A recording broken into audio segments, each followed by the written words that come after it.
Hello and good morning once again from the lovely city of Newcastle upon Tyne.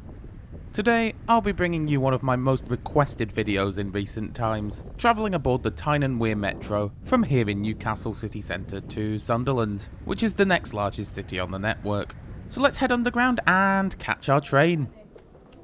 Unlike many of our other metro systems here in the UK, say like the London Underground and the Glasgow subway, the Tyne and Wear Metro is actually quite new, relatively speaking anyway, having opened in 1980, with much of the network being made up of old and disused railway lines. Nowadays, the Tyne and Wear Metro is made up of 2 lines and around 48 miles or 78 kilometres of track. The network is notable for being one of the few places in the UK where speeds and distances are actually measured in kilometres as opposed to miles.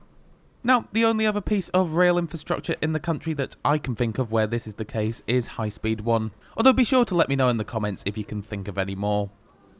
Anyway, before heading down to the trains, you will of course need a ticket.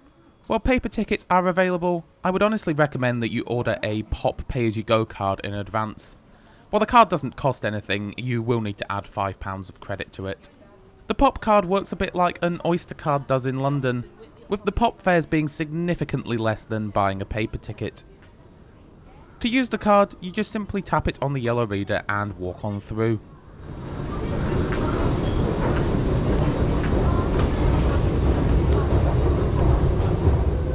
Just a quick one while we're heading down to the platform. If you're fed up of all the ads and would like to watch my videos free of any interruptions, then consider signing up to either my Patreon or channel members pages. Not only will you get ad-free access to my videos from just £1 per month, but you'll also be helping to support my work. You'll find the relevant links in the description below.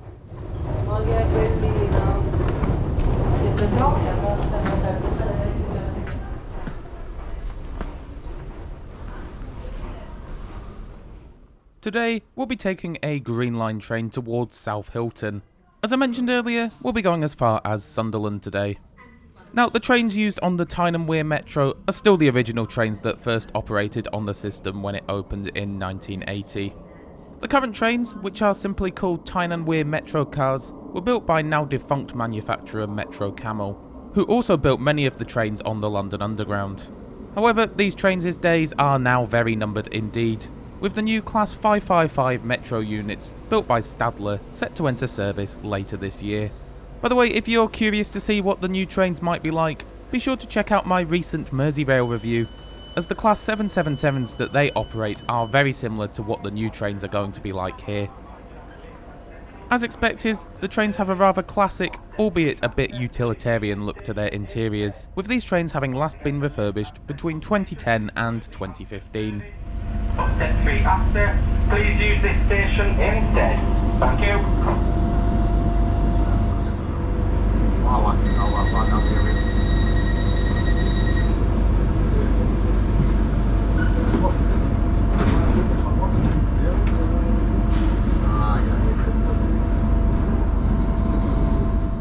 Right, as we set off, let's just take a look at where we'll be heading today. Next station is Central. Our journey will initially see us crossing the Tyne, before heading out east from Gateshead. We'll then head out east as far as Seaburn before heading south across the River Wear and into Sunderland. Scheduled travel time is 31 minutes. As for the seats, well, there's not really much to say about them really, other than that they are very, very comfortable. They're the sort of old seats that you just sink right into.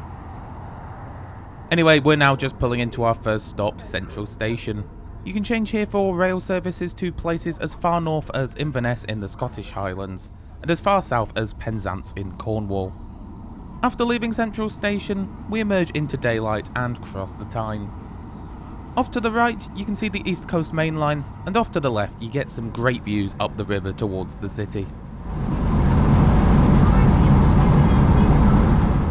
A few moments later, we arrive in the town of Gateshead, which is notable for being where you'll find the Angel of the North.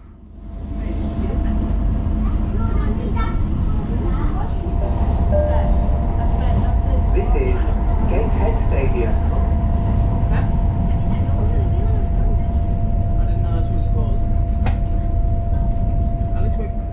After leaving Pelaw, we split away from the yellow line, which we have been running alongside up until this point.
Before too long, we find ourselves in Seaburn, meaning we're now fast approaching the end of our journey today.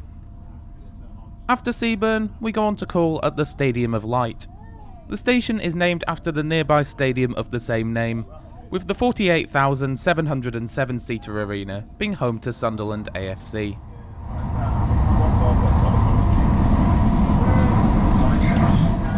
As for the rest of the train, well, there isn't really much to it. Although you will find some wheelchair spaces towards either end of each two-car unit, and I do think it's rather cool that you can see out of the front of the train. By the way, you will usually find these units running in pairs. But that's about it for the Tyne and Wear Metro. I've left my ratings up on screen for you now, but in short, for a metro system, trains run fairly frequently and there really is everything you might need on board. I just hope that the new trains can offer the same high level of service that these trains have been offering for many years. But with that, after crossing the River Wear, we arrive into Sunderland's rather dingy mainline station. You can change here for local northern services, as well as both LNER and, more predominantly, Grand Central services to London King's Cross. That's all from me this week though. Next week we'll be heading over to the continent to take a Eurocity service from Berlin in Germany to Krakow in Poland. And it's fair to say that this was a very mixed experience indeed. Be sure to subscribe and enable notifications so that you don't miss that one next Friday. I do hope you enjoyed this video though. If you did, be sure to drop us a like and a comment. If you didn't, be sure to let me know what I can do to improve in the future. A special thank you as always goes to my fantastic patrons and channel members. You can see my sleeper and first class tier members' names on screen now. With that though, thanks a lot for watching and I'll see you all next Friday.